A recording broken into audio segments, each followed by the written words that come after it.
So welcome everyone to Design Open Happy. We'll get ready with your drink. We'll spend an hour with our guest. Mariana is zooming in from New York, so it's early morning for her, and Eija is in Helsinki, so she'll be soon in tea time moment, but we'll spend together an hour talking about design, talking about innovation, about creativity, about entrepreneurship. And Sonia Manchanda is in Bangalore and I'm in Brussels, and both of us will be co-hosting this session. Be at ease, take your drink, get ready, and in 2 minutes we'll begin to get on our design journey. What are you drinking, Alok? I'm having, you know, from India I brought this kind of metallic glass. Okay. And in this metallic glass, I have a cool drink because it's 3 p.m. here in Brussels. Cheers to you. I have the same thing. I'm drinking the same thing. The same, yeah. Yeah. So this is, reminds me of India. So Mariana, welcome, and Eija, welcome. Thank you. Thank you, Mariana, for waking up and being there early. Absolutely. It's exciting to be joining all of you today. Thank you. Let me ask Sonia to give some words on Design Open, and then I'll talk about Design Open Happy. So audience attendees and people who listen to that when it's recorded can get a sense of where is Design Open coming from, and then we'll introduce our guest for today. Yeah. Thank you, Alok, and thank you, Mariana. Thank you, Eija, for just taking the time out to join us today. Design Open started as really an investigation into what are those burning questions, what are those big challenges, what are those emergent issues that we should be addressing as design practitioners, academicians. We've always worked at the cusp of practice and academia. We work with industry, we work with government. So we're always curious to find out. And once we started this format, we were able to actually take it across 7 cities. We've had over 8,000 participants and over 50 amazing speakers from whom we've all collectively learned so much from each other about designing and where should that energy of designing be going into. Great. And so, Sonia, this happened first as a series of events in physical places. Right. And because of pandemic, we had to rethink of something. And then we came up with this idea of Design Open Happy. And the Design Open Happy is an happy hour. And today we'll be spending an hour together, and it's our fifth episode in a series. And we are super happy to have Mariana Amatullo, who's based in New York, and Eija Salmi, who's based in Helsinki. Both of them are busy together in one thing, which is Cumulus Association. And one part of our conversation will be about Cumulus Association. But before that, we are curious and we would like to know more from Mariana's journey, from Eija's journey, and then we'll converge into Cumulus Association. Of course, because Cumulus Association is about education, education will be a big part of our conversation today. Compared to the previous sessions where we had practitioners, we had educators, we had innovators who joined us. So the ethos of Design Open Happy is to be at the intersections of many territories. And Mariana, with your journey, Eija, with your practice, you have been at the intersection of also many territories. So we are looking forward to this conversation. Sonia. So Mariana, I'm very curious actually, because I have been involved with Parsons and in developing a project that got recognized as a game changer. So I know you're now in the center of, at the heart of where all the the design action really happens. And additionally, with Cumulus, as an administrator, as a designer, as a strategist, as an evangelist, you have these multiple hats. So I'm curious to know about your journey from Argentina to New York, your journey as Leo's mother, as a design person, and across time. When now design, the conversation seems like design is becoming integral, from being something that's on the periphery to becoming something that is so integral to everything. And that's a massive shift that is happening now. So I'm curious to hear about your journey from Argentina to New York, and the journey of design that you see and envisage, and if you can see these two parallel tracks and hear from you, that would be really nice. Thank you. Thank you for that wonderful introduction. I was indeed born in Buenos Aires in Argentina. I am the child of diplomats, and this has been really a foundational sort of upbringing that I was very privileged to have in terms of traveling the world from a very young age and living in different parts of the world, having to adapt and meet friends. And that has sort of really marked very much my worldview in terms of identifying very much as a global citizen. And it's been wonderful to bring that sort of personal journey of being raised in different parts of the world, having to have the resilience to adapt to change all the time, because before I got to university, to undergraduate education, I had changed high school 16 times across global North and global South. And that necessity to change and to adapt and to be open is very much how I lead and how I see the world and how I connect. So I'm inherently a very curious person and someone who really thrives around questions of global and internationalization. And so I feel very honored to be serving Cumulus these days as president after being on the board of Cumulus for 6 years. It's really a joy to now be crafting a new journey for Cumulus, along with Eija's partnership and the incredible board that we have.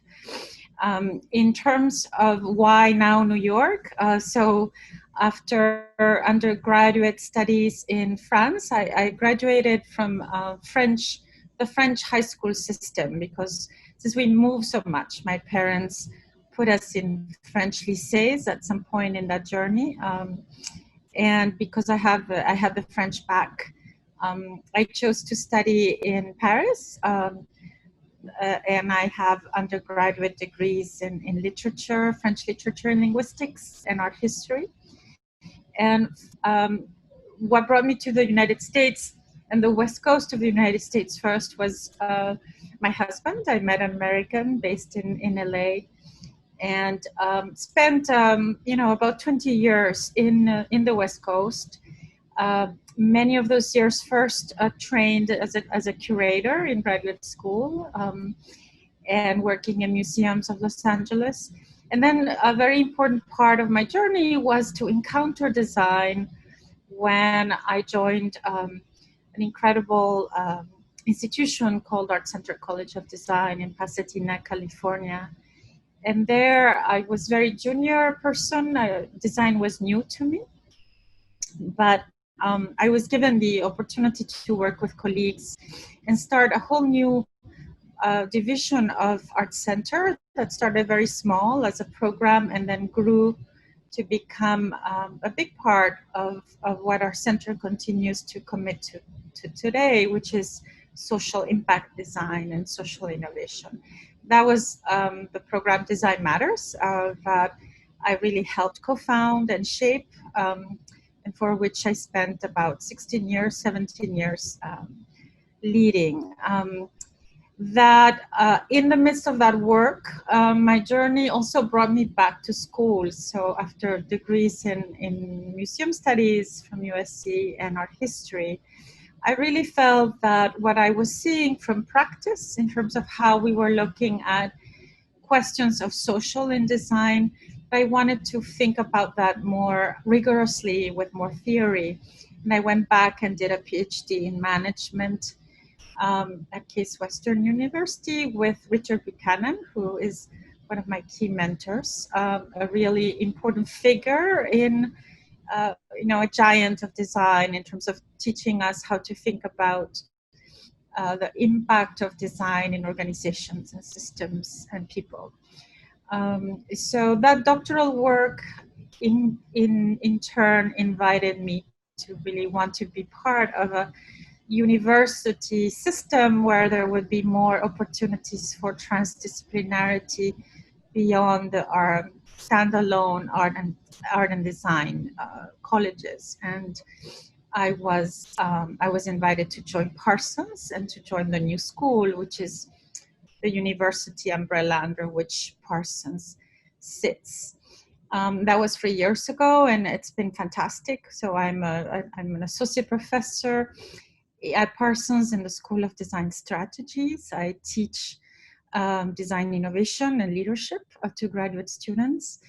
And I also play a very administrative role at the university that's quite exciting because it's looking at new spaces for design and audiences. So I'm working with teams that are looking at global, that are looking at executive education and corporate partnerships, and teams that are also looking at online education and delivery.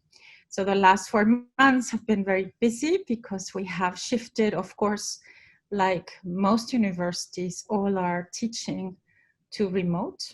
And it's been a wonderful journey to see the creativity of my colleagues in the faculty of Parsons and the rest of the university do that with a lot of ingenuity.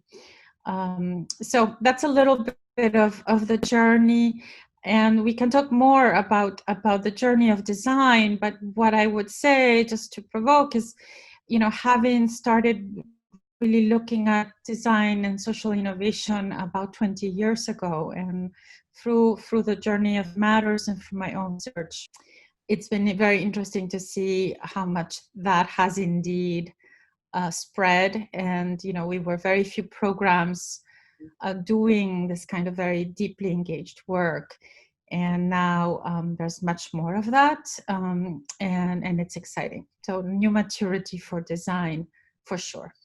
Thank you.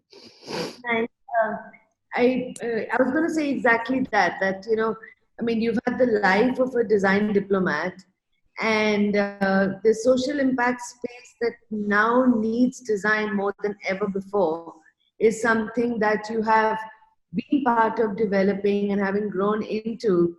So you're placed in just the right place to be able to amplify that impact, and it's quite an incredible journey. Thank you. Great. And Mariana, you are bringing this kind of multi-zones journey, and we have Eija, who has been having another journey with Cumulus for quite a number of years. So Eija, you are one of the pillar of Cumulus Association. Tell us more about how you have been traveling these last 30 years, remaining in Helsinki and going everywhere, because I think you are one of the person who has traveled the most on the planet, if I may provoke you. Thanks, Alok, and everybody for inviting me as well to join this journey. And back to myself, I'm a flying Finn, not a flying Dutch, but I think I'm flying that's good, everybody else. Online nowadays, but that's great as well. My story started. Eija, sorry, your audio is going up and down. Maybe you could come closer to the microphone. 1, 2, 3. 1, 2, 3. Can you hear me? No. Oh, okay. Yeah. We lost you. You're flying so much that we lost you. Can we try again?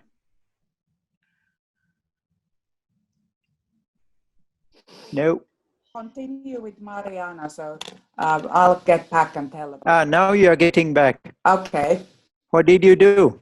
I don't know. It's the magic. Okay. Magic of design. Okay. Tell us more about the Finnish magic. Magic. Flying fin here, so I'm like flying with Wi-Fi as well. Can you hear me? Hearing me? Hold on. Continue with Mariana. Okay. While Eija is coming back to us in few seconds, Mariana, you were talking about one keyword which kept you completely busy this few months, which is remote. How remote was a shock or not a shock, and how did you resist to that shock? That would be interesting for our attendees. Yes. So, of course, we are all, I think, the pandemic in many ways has unified us in an interesting manner, and it's also surfacing a lot of inequity more than ever, right, in terms of how we're able to respond and access to technology, access to continued learning. It's a very complex moment in time.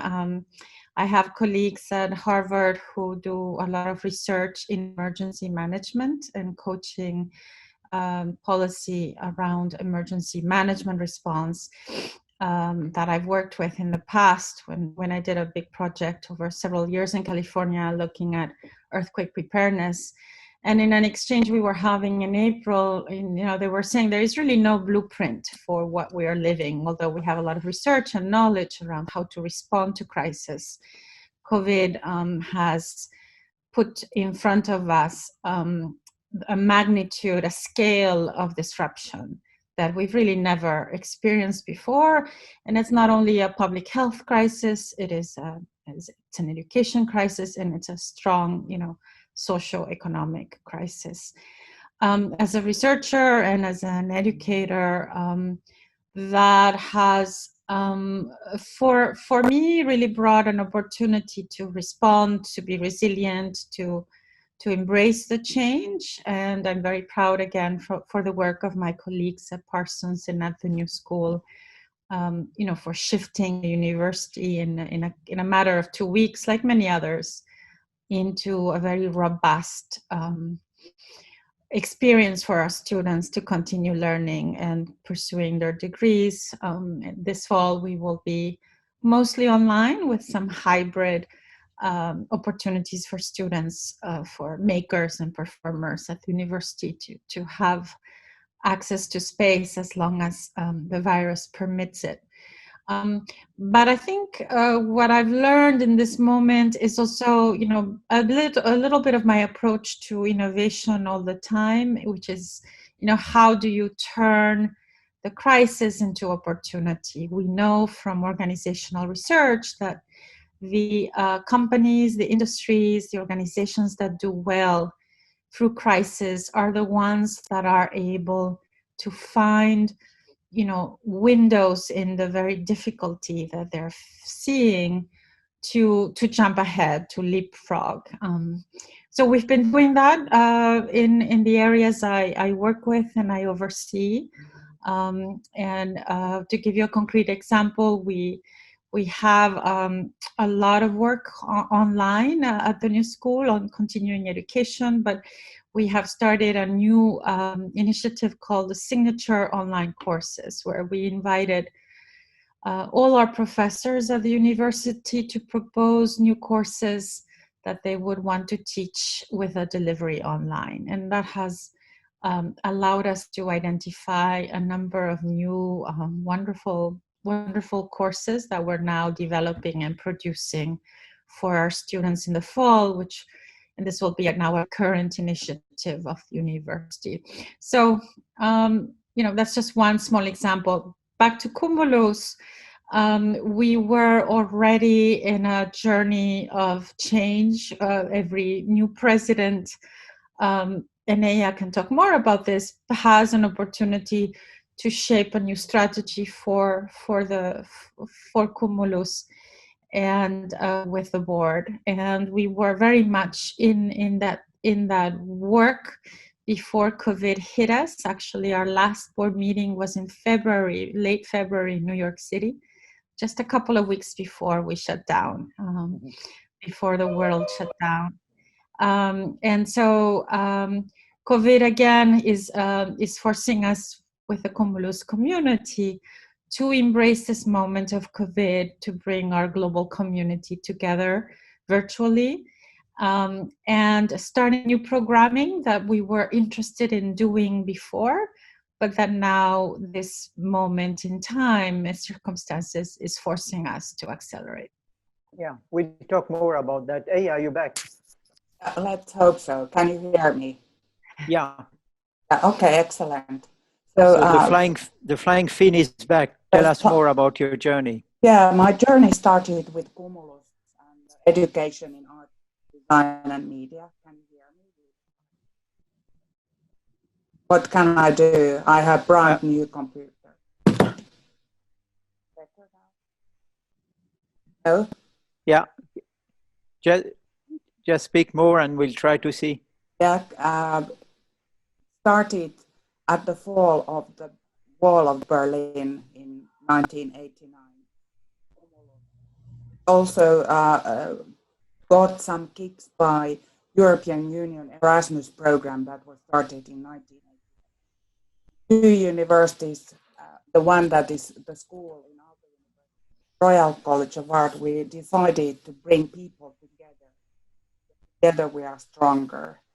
In 1990. So I luckily entered the university, also running the internationalization with our rector at that time over 18 years, hand in hand with some other networks. So I'm proud to. Yeah, we have a challenge in audio. Maybe if you stay close to the computer, or is it your mic which is not connected? Let's take 2 minutes to solve that one. Can you hear me now? Yeah. Good. Great. So you're 89, Berlin Wall falling. Can you hear me now? Yes. Yes. I'm sorry. No problem. It's part of the journey. Don't worry. Right. It's part of the online journey. Yeah. So we've been growing from 2 universities up to 340 institute members since 1990. We're based in 61 countries, and I trust the sharing the knowledge thing is spreading around the world. Can you hear me? Yes? Yeah. Good. We became international as late as an association in 2006, and the change of the decade up till 2000 was bringing us a lot of energy to go forward, as Mariana has been also here and there expressing in her little say. I'm sorry, 1 hour is probably too short. Cumulus has been also active developing partnerships, a nice portfolio of opportunities to serve the members, but also partners and be together on the globe. Myself, who I am, I'm not a designer. I have a business degree, as well as I've been educated as an art historian and studying several languages. Should I stop? No, it's perfect. Okay. So as one of the, you are the Secretary General of Cumulus, and you have been driving this organization with different board members, different presidents, and Mariana, you are the president since a few months. You are busy shaping the new direction, and you mentioned, Mariana, that the changes you are bringing were already partly in the cooking. And COVID accelerated some of the cooking. So you came up with a strategic document where you have some interesting pillars. And I think it will be interesting for our attendees and the audience to come to get a sense of where Cumulus is going in the next few months or years, how this vision, which was in the cooking, is going to be translated, and I guess accelerated by COVID. Maybe if you can share with us in a nutshell, and then we can go deeper into some of the topics. Yes, of course. So this year we're celebrating 30 years, as you were saying with Eija, and the strategic plan is called Cumulus at 30. There are 3 pillars in this strategy that we're calling the 3 C's, playing with a letter C and the name of Cumulus.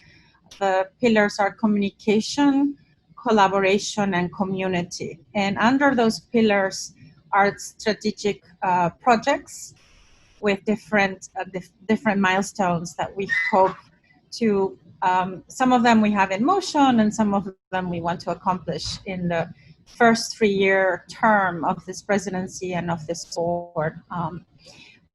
Our boards change every 3 years, and so does the president. So time is short, right? And it's an ambitious plan. The idea of collaboration is very much a legacy that Cumulus was founded with. This idea of bringing universities, researchers, educators, practitioners together beyond borders. But collaboration these days, a lot of our work is connected to these important conferences that our member universities put together twice a year. And they are incredible moments to learn, to network as a family, as a Cumulus family, and to come together. But we know that that's not enough, right? We know that there is a big climate footprint just to be traveling around. Even there's an economic toll. And one of the things we're unleashing are a number of initiatives for Cumulus to be more inclusive, more diverse, to have a commitment to bridging different cultural and economic priorities of our members. Now that we are so large and that we are in every continent, we really have to learn from each other. We have to come together virtually, even when COVID is over. I think COVID is teaching us that there is a lot of immediacy and connection that can happen even through the mediated screens of Zoom or other software programs. And so the strategic plan, again, through those 3 pillars and these different initiatives, is setting in motion projects and new tools for collaboration and for community. We will have a new site called Cumulus Connects that Philip Heidekam on the board and one of our 2 vice presidents is helping lead the vision of cumulusconnects.org. That will be up in the next month, and that will be a place for members to encounter talks, to connect virtually with questions, with ideas, and again, strengthen our community. Another big change for Cumulus is we have been a place for educators, for researchers, for partners. We have been less focused on students. There's been some initiatives around students, but we have not had a very student-centric sort of environment, and that is something we're changing. So we are making Cumulus a much more student-centric place, and capitalizing on the work of the Secretariat and the board before, with initiatives like the Cumulus Ambassador Program that we launched 6 years ago. So part of the strategy is to build on the very good work of prior boards And part of the other part of the strategy is to really embrace change, the change we're seeing for all our organizations, and especially as we see from a global perspective how much we have lost in many political discourses around coming together, right? There's a lot of division, and Cumulus, I believe, is a place that can bring us together beyond some of the other divisions we see in our society. Thank you. Question for you around this, which is, I mean, you are 640 members across 61 countries, right? And now when you're saying student centricity, you're adding on, I don't know, how many students would that be across? It would be interesting for them to know and for us to think about what then is the purpose of design in this present moment. Because you're integrating everyone and in a time when design is integral. So what is really the purpose of design? Can we dwell on that? What is Cumulus thinking about it in its strategic plan? Because you're in such a powerful place, you know, to have a call to action in the moment and responding to this crisis. It's just something I'm really curious about, you know, what you're thinking about and what is the purpose that we can serve in this moment. Yeah, do you want to say a few words and I can build on that? Oh, at least by my side, I'm interested in developing relationship of a stakeholder like Cumulus to give some tools, more or news to tools with business and industry. I think we are lacking that, and it's also matches perfectly any plans, any tools we can give to our members and further to students to develop themselves. I'm also concerned that what is the thing universities teach and research, and for me, Cumulus is an excellent platform to learn from the others and being then able to develop in one's own national context what is the best thing further to serve the student environment. It's kind of impact thing I'm trying to do. Yeah. So Mariana.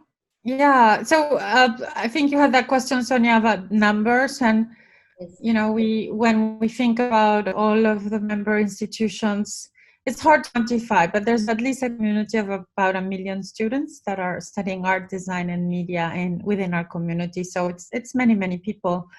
Some of the programs, again, you know, one of a very successful program we did this past year that was building on prior work of Cumulus is the Cumulus Green competition. So this was an international competition. There's a lovely website if you want to check it out. The participants of today, cumulusgreen.org.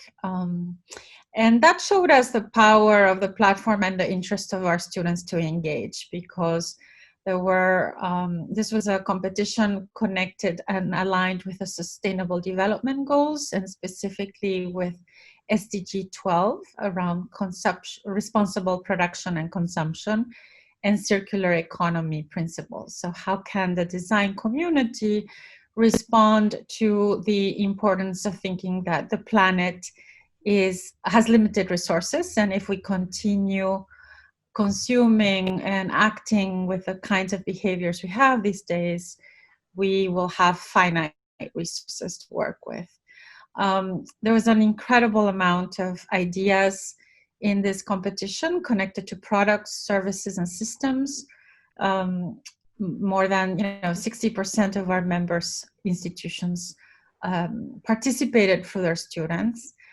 3 beautiful winners and competition finalists, and it's created a lot of wonderful momentum for us. With we had the Ellen Macarthur Foundation out of the UK, one of the charities that Eija had reached out to early on to partner with Cumulus in resources.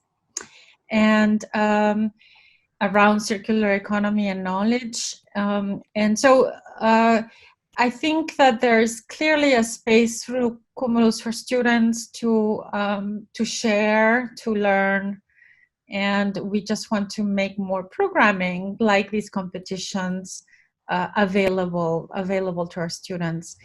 In terms of your question of what, how might we define design at this current moment, I'm always a little bit reluctant to come up with one singular definition, because I think what we see in a community like Cumulus is that we have an opportunity for plurality and diversity, right? So there's not one way to do things. One of the important, I think, conversations these days is the whole conversation around decolonizing design and understanding how much a lot of our, at least theoretical design texts, have been connected to a very Western global North view, and how that must change. So that's for sure, that this idea of the pluriverse that the Colombian anthropologist Arturo Escobar talks about, who is a very influential voice, is very much where I see design, the design and the pluriverse, design embracing diversity within design constructs. So that's a good point. You're bringing Arturo Escobar here, so that we make sure that we are looking at design in its multiplicities. But if I go back to Buchanan, with whom you have worked, I love one sentence of Buchanan, which is, "Design is doing philosophy with the hands." I don't know if you recall that one, and what would you think about that? Yeah, so Dick really has seen design as the new liberal art, right, for the 21st century is another way he likes to position it. And his work around the four orders of design, and thinking about design's progression from having an impact in communications and products and services and interactions to systems and organizational systems, is extremely influential. It's definitely how, as president of Cumulus, I am, serving as a steward of Cumulus, thinking about what is the role of this organizational system that is so international in a moment of change, and in a moment where we're seeing many openings of the global being shut down, right? Mm-hmm. But it's also part of my research in the work I do with design attitude, and this idea that designers have a unique cognitive approach to problem solving and innovation, to addressing wicked problems.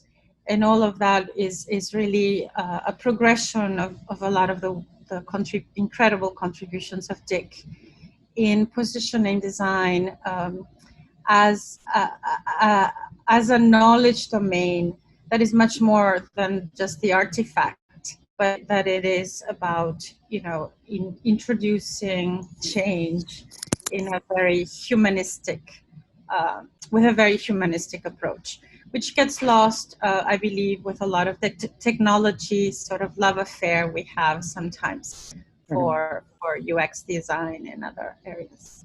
Yeah, maybe before going back to Cumulus, Gabriele Patrocinio is asking a question, and allow me to remind all the attendees that you can punch in questions in the Q&A box. And because we are talking of Buchanan and wicked problems, Gabrielle is asking, what would you say about COVID-19 as a challenge to these discussions about design thinking as a tool to face wicked problems? Isn't it a proper scenario to validate it? Yeah, I think that's an excellent question, Gabrielle. I would say yes, I would agree. It is a perfect storm. It is very much a wicked problem. We see the interconnections, again, of the public health socioeconomic, political dimensions that COVID is bringing forward and how they're interrelated. And when you start trying to solve one, you have to address the others. It's also a systems design issue, and you know, it'd be interesting to invite Dick to this series and have him answer how he's viewing this moment in time. But it is absolutely a very important moment for design. What I see from my research on design attitude is, you know, we know designers are extremely adept at navigating ambiguity and uncertainty. And they're also very strong and adept at connecting the dots.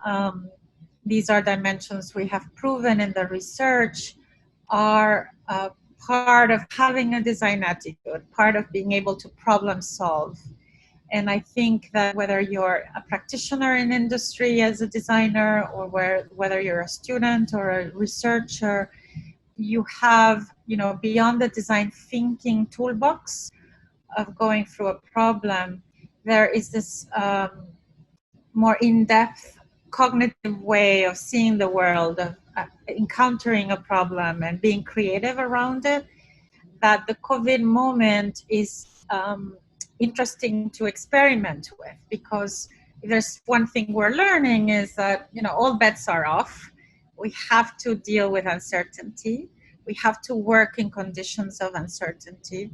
And we have to work by connecting the dots and putting things together in new ways. And so I think in that regard, designers are very well positioned to emerge stronger from this crisis. Now, yeah, Sonia. Manika is asking you what exactly is meant by social innovation. And if you can, you know, shed some light from your research, Mariana. Yeah, so, you know, back to Cumulus as well, social innovation, social responsibility has been part of the founding of Cumulus and the work we have been doing for the last 30 years. It is my area of research, and, you know, we like to define social innovation as an opportunity to create something new that enhances society's capacity to act better, right? So that we're leaving something positive. There are different resources and wonderful colleagues working in the space of social innovation. Cumulus has a long-standing partnership with DISES, the network that many of you know, and if you don't know it, check it out. The DISES network that was founded by Professor Ezio Manzini. We're very close, Cumulus and DISES, and many of our members are DISES leads. And we are seeing work in different universities around the world that are tackling societal issues and really making sure that the research and the projects happening in the universities translate into positive impact. I'm working with colleagues right now, finishing a new book of social innovation global case studies that will be out next year with Routledge. And we have more than 50 case studies around the world of designers that are experimenting with new business models and creating products, services, and systems that are all in this social innovation space. So there's a lot of resources out there, and we're happy to continue building on them with my colleagues. Thanks, Mariana. And as you said, DESIS is a strong partner of Cumulus, and Eija, you have been building for this last decade number of partnership. And one of the beauty of Cumulus Association, if I look from far away, it's this kind of distributed organization where you have so many members doing so many interesting stuff. How do you keep the energy of pushing that in the education field? I would be curious.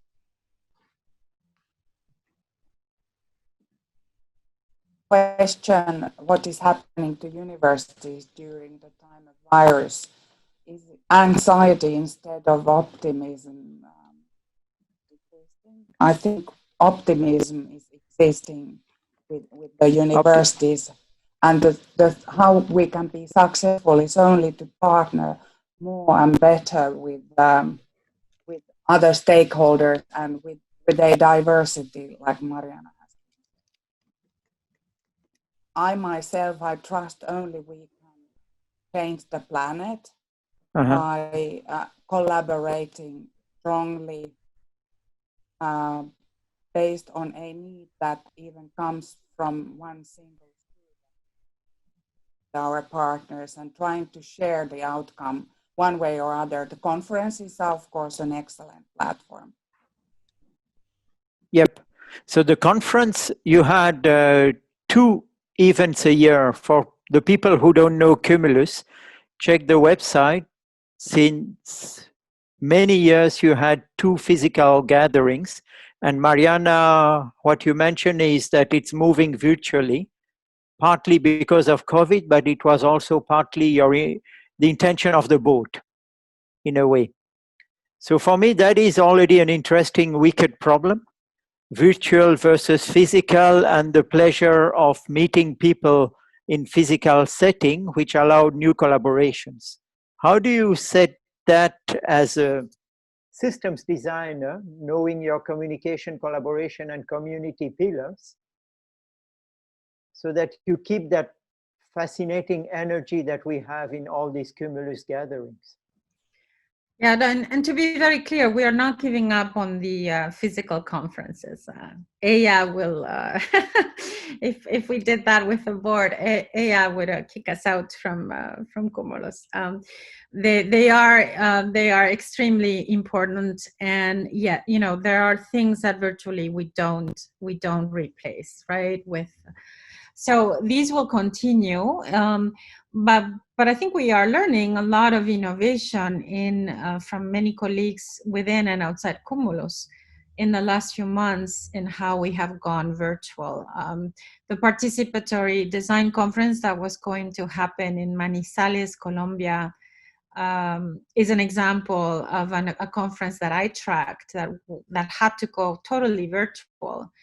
And it was incredible what was done to make it a very, very sophisticated and vibrant networking and knowledge sharing moment.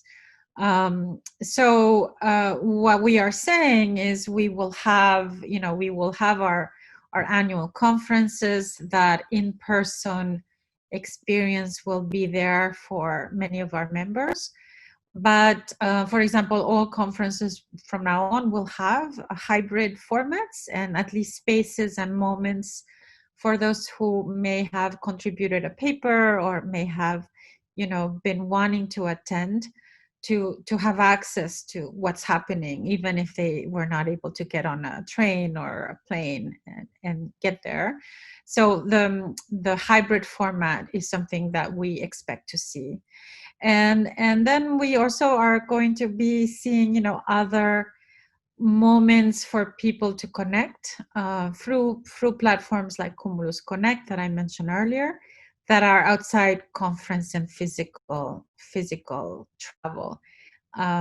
There is a real issue if we are going to embrace seriously diversity and inclusion, and if we are going to contend with a growing organization. There's a real issue around just, having to only rely on the physical presence, in my view. Yeah, good. Yeah, 30 years of Cumulus. Fiesta in Roma has been postponed to next year. Yes, it has been postponed to next year, but crisis is a source of success for sure. Back to online things, there's a lot of discussion going on that I'm posing here a question that has any change so far taken place with the human, how far we can go with online, or what will be the role of design developing new collaborate. The tech, is it avatars or what will be taking place in the future? And what is the time for human being from DNA point of view to be able to enjoy the energy like Cumulus is sharing with the planet? This is just overall, it's not necessarily only a question for thinking. Yeah, we are losing sometimes your voice. Maybe if you can be close to the mic of the computer. Yeah. I think I will stop. No. What you can, both Mariana and Eija do is already go through the questions, because we are 7 minutes to the hour, and we have number of questions there. So maybe we can address that. Sonia, you want to jump in? You are under mute, Sonia. Practitioners and people who are in the design space and working at the intersections, the thing that's been coming to our mind is the most important thing in a crisis for design to do. And maybe so far we've had the time to think about things and think things through and step back and really empathize and think things through and then act. I think maybe given all of the idealism and the optimism and the skepticism that we have in us, we've been thinking a lot about how maybe the time for design now in the moment is to 3 key words: spring into action. With all of the playfulness and the ability to make and react and create that we have, and to just spring into action. So, for instance, when you're saying that Cumulus will make frameworks and tools available, I think that's a great start to enable people in a very inclusive way to magnify and amplify the impact of design and allow people to actually act in the moment. So that this is coming from a practice standpoint. This is what we are thinking. How do you, as Cumulus, respond to practitioners who possibly feel like that, or is there a place for this discussion or not? Yeah, I think it's a very good point, Sonia. Right? I see it. I do quite a bit of work in my university with a team overseeing executive education and corporate partnerships. So, we're developing a whole curriculum around that we're calling fast track to innovation. That's all about how do you take a challenge in your company and use the mindsets of design and management to really innovate and apply a very practical lens, but do it in a very agile manner that has important consequences. Like Eija mentioned, definitely this idea of partnership and creating more vital spaces for industry within Cumulus is something, there's a lot of work ahead of us, and there are other partner international organizations that have more of an in-depth commitment to that. Cumulus does remain an association where the strengths are design education, pedagogy, research, but we value the partnership and the perspective of industry because our students are the leaders of these industries as they leave our universities, and we have I think a responsibility and a desire to be creating more bridges there. Questions of agility, I think what we see with design approaches in innovation and social innovation is that unlike again, as someone with a management PhD, I can tell you, having done a lot of quantitative research and statistics, then we have a very linear way of thinking about leadership and management in our business schools that we teach. And what design brings is this playfulness, this embracing of aesthetics, and this comfort to not be linear, right, in approaching an issue. And, that is proving essential because we're seeing that our linear frameworks, our predictive frameworks are failing us. And COVID is another example of that. I think what you're saying is, very relevant. And again, the challenge becomes, how do you bring a lot of credibility to those approaches? This is part of why a lot of my research has been quantitative, to demonstrate with those same languages of management that indeed design is a plus when you're trying to embrace change. Great. Just for the attendees to know, there are a number of links which were put in by Eija and Mariana in the chat box. So you have links to the strategic plan by Cumulus. You have Cumulus Green. You have Design Matters, which was led by Mariana on the West Coast. And go and discover all this material for getting a sense of the amplitude of the work which are done by Mariana and Eija. Sonia, are we going to take one or two questions, knowing that we are reaching to the hour, and Mariana has a busy day there in New York. Eija has to close her day in Helsinki. So let's take 2-3 minutes, and then we'll close this session. Yeah, I think we can take Samrat's question. His question for AI is how to make content stay and make it qualitative and regular, like cyclical, when there is so much of mixed content around. And so it's a content-related question, and his question for Mariana is, it is strategy that is vital for so many thinkers today. Strategic thinkers have a fascination for segmentation of activities, segmentation of time and mapping a problem, segmentation of platforms and devices for different purposes. But this often hampers the feel of the hustle, or what traditionalists often call day's productivity, because it does not match the short-term plans for immediate tasks. Plainly because strategists do not think in the conventional way. They think long-term, they see end-to-end. Now that multiple systems and companies are changing the rules and mindsets in the COVID and post-COVID era, will this strategic segmentation finally align itself with the notion of productivity?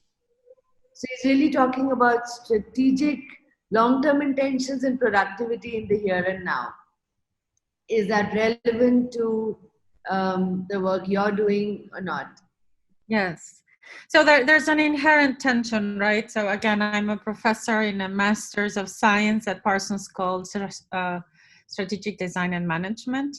So we deal with these questions a lot in our studios and in our seminars. And there's an inherent tension between the short-termism of the private sector world and the need to have a more holistic long-term vision so that you can really be nurturing long-term plans for sustainability, for innovation, and for growth. And as a leader, you have to be able to navigate both. As a design leader, you have to make sure that there is a sense of urgency. I know that I work with a sense of urgency all the time, and I want to see results. And, we work with teams that are very result driven. But you can never lose sight of that larger holistic whole, right? That whole, the bigger. And one has to inform one another, and it takes, I think, a lot of practice to get fluid with that kind of modus operandi.